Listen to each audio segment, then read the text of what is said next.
আসসালামু আলাইকুম প্রিয় দেশবাসী ও আমাদের দেশীয় বড় ভাই ও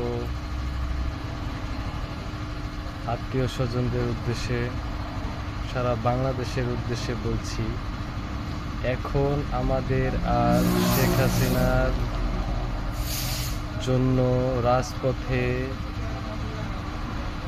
নেমে তার জন্য কাজ করার আর কোনো বাধা নেই, আর কোনো চিন্তা নেই। এখন আমরা শেখ হাসিনার জন্য, দেশের মানুষের জন্য রাজপথে নেমে তার জন্য, তাকে দেশে ফিরানোর জন্য এবং প্রধানমন্ত্রী হিসেবে তাকে দেশে আনার জন্য আমরা রাজপথে নামতে সক্ষম।